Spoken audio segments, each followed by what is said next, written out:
pre-trip video, vehicle 845. We'll be going over this Isuzu and some of the basic components on how to operate it, as well as check and maintain it.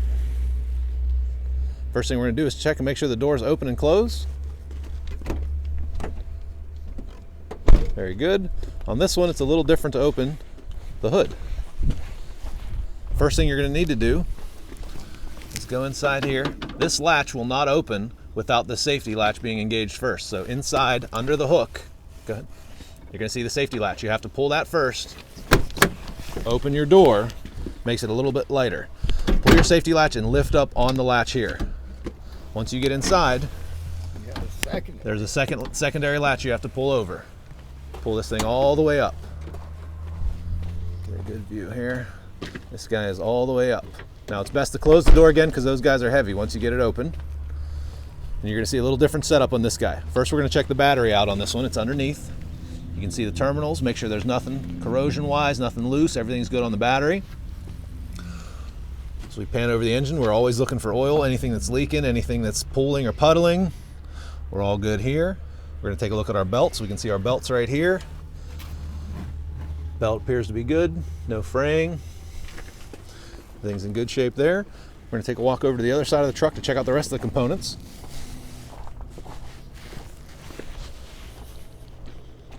Always important when you're flipping this up that you're checking inside your truck and making sure there's nothing that's going to fly up and hit the windshield or break it. As you can see, the cab is almost at a 45-degree angle. As we come over to this side, we can first see the engine coolant. We've got a fill and a max and a minimum line again. Come on over to the engine here. We're going to take a look at the dipstick. Again, you'll find it with the yellow ring on the top. You'll pull it out, clear off the excess oil that's on top. You can also see on this guy, it tells us what kind of oil. 5W30 synthetic, 6 quarts. So once we lock the dipstick back in, we're going to pull it out and take a look at our levels. This guy here looks like he could use a little bit. As you can see, there's our first line, there's our middle, and there's our bottom line. We're at the bottom. This guy's definitely going to need oil. Very important to check your levels every day. We know what kind of oil. It's based off of here. We can see what kind. Tells us we're going to need. It also tells us where we fill the oil on the cap, what kind of oil we need. Again, you simply remove the cap, add the oil, check the dipstick again to make sure that you've got enough in there. Very good. We're going to take a look at our transmission fluid. As you can see on our note here, it tells us that it takes Dextron ATF. You've got a little latch here. You pull that out, clear it off while the engine's running and hot. Again, just a reminder, the oil engine is always checked while the engine is cold. Your ATF or your transmission fluid, you have to check while the engine is warmed up and running. So we will skip that part of the video as we do not have the engine running right now, as we're primarily focused on the engine oil. Taking a look inside, seeing what we see. Everything looks to be okay. If you open the door on this side, you can see it does have the washer reservoir on the inside. You've got this fill line here that tells you that you do have some in there. But again, this one you're going to want to check while the cab is down. This one does look like it has enough in it, but let's close the door. Very good there.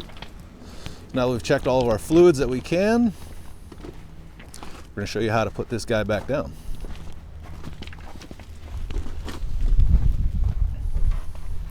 Two parts. Number one, this guy inside, you got to release the latch. Once you release the latch, you can pull down. To engage your latch, you're going to push it all the way down until you hear it click, and then you're locked back in. Very good. Very important to make sure this is all locked up. Keep yourself safe while you're in the truck. Once we open the door up, we're going to show you where they hide the brake fluid. In this guy, you've got a little compartment on the side that you'll remove and take a look inside to see your brake fluid. You can see again, it's got an add or a max line on there. Very important checking your brake fluid out. If you have a daily or a weekly issue of putting brake fluid in, you have a bigger issue, you need to let someone know. Place your compartment there. Take a look at everything else inside the cab, just giving it a once over. We're gonna make sure the mirrors again are in good shape. No cracks or chips. Both mirrors look good. We're gonna get inside the vehicle, check out our seat belt, make sure we're keeping ourselves safe. You're gonna pull it across your body and make sure you hear it click. Very good there. Shut the door here and let our driver start up the truck. Looking at our weight windshield again. It looks like we have a couple cracks here, a little damage. Looks like they have been filled.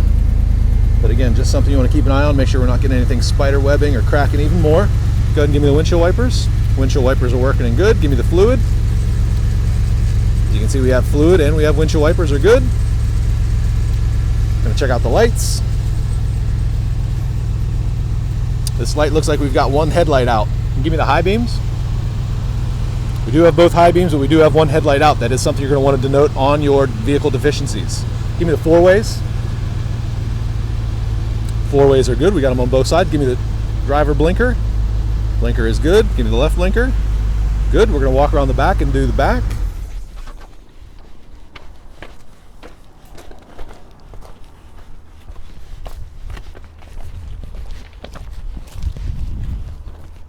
Checking out our marker lights, checking out our brake lights. Give me the brake lights. Brake lights are good. Give me four ways. Four ways are good. Give me the driver signal. Good. Passenger. Good. Backup lights. We have the alarm and the backup lights both. Again, you've got a lot of lights on this guy, so you want to make sure that all your beacons or all of your marker lights are lit up and working. That is a DOT violation if your marker lights are not working. We see we have our beacons. Our beacon lights are working. We have them on the back. We have our marker lights. There's our other beacon at the top. We've got marker lights on top. We've got to check to make sure everything's working good. Very nice. We have no aero board on the back of this one, so we're going to continue on with our checks. We're going to check out our horn, make sure our horn works inside. Very good. Let's go ahead and open up and get inside again here. Next thing we're going to want to check out is going to be our steering wheel. Go ahead and fire it up again for me, Sheldon. Check out our steering wheel, make sure our tires work in coordinates with our steering wheel. Make sure it's not too loose, not too tight. Check out our defrosters. Make sure our defrosters work in our vehicle. Simply by turning them on. Very good. We can see the paper flying. Middle vents. Very good. We've got them coming out of the middle vents. Very nice. CB radio we're going to check for to see if we've got any CB radio. Very good. Keep that on channel 2 to communicate with your other vehicles. Good. Keep it fired up. Let's take a look at the gauges inside here. A couple things you'll notice on the inside. Number one, it tells you that it's listed for gasoline only. So this is a gasoline only truck. Looking at our gauges, we see our fuel gauge on the left. You want to make sure your fuel is always filled up at the beginning of the day. Make sure you've got enough fuel to run the day. On the right hand side here, you will see our oil temperature, which will heat up as we heat up the truck. But we do have a little bit of an oil, of oil need to be added, so we don't see that firing up just quite yet. Oh, I'm sorry, that's the temperature gauge. Excuse me, that's why it's not heated up. That's the temperature gauge. Very good. On this one, we also see that the engine light is on. On most of these trucks, these have been cleared. Sometimes this is an O2 sensor or something that we simply can't get out. Very good. Very good. Very good.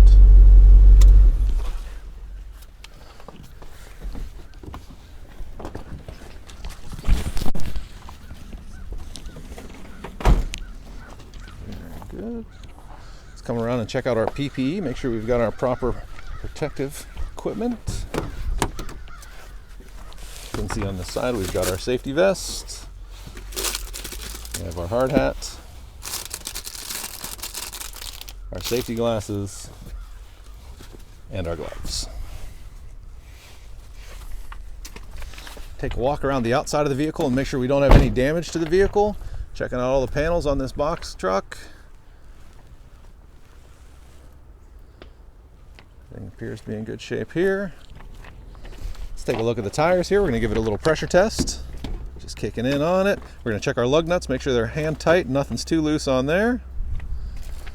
Take a little peek inside. Kind of hard to see on this guy, but you want to look inside and make sure that everything's copacetic again on the inside. Checking out your rotors, making sure nothing's too worn out too excessively. Checking underneath to see if there's any oil leaks or anything coming underneath the engine that would give us any signs. Everything appears to be good there.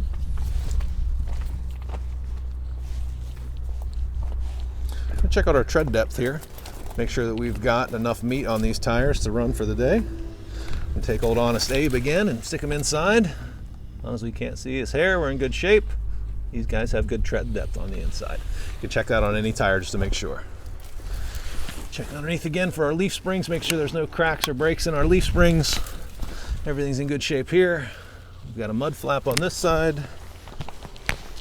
No damage across the back. Everything appears to be in good shape here, but you want to give it a good visual inspection. Nothing broken, nothing missing. And check out our gas cap here. On this side, you'll see. Make sure it clicks and is tight.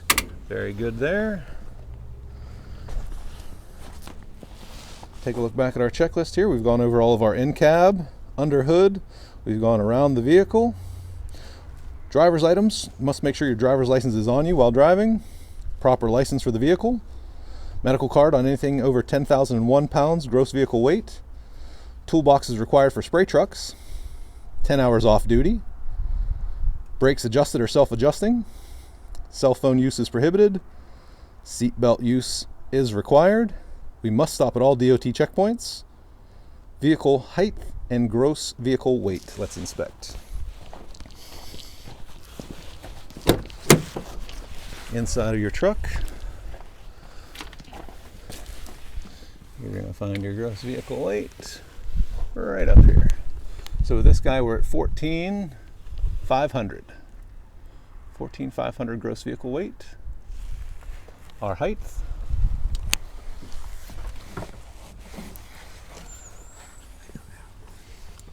Our height we have listed here, but you can see it's worn out. On this guy, it says 11 foot 6 inches. It's kind of hard to tell in the video here, so we'll be replacing this. But your height is 11 foot 6 inches. Last thing we're going to do is note any deficiencies that we've found throughout the truck. So on this one, it definitely needs oil. Vehicle satisfactory or not. Our signature, blue or black ink. At the end of the day, we're going to put our end time as well as our total time worked, our end odometer, any deficiencies we found throughout the day, whether our vehicle is satisfactory or not. Same with our trailer. We're going to print our name and we're going to sign our name in blue or black ink.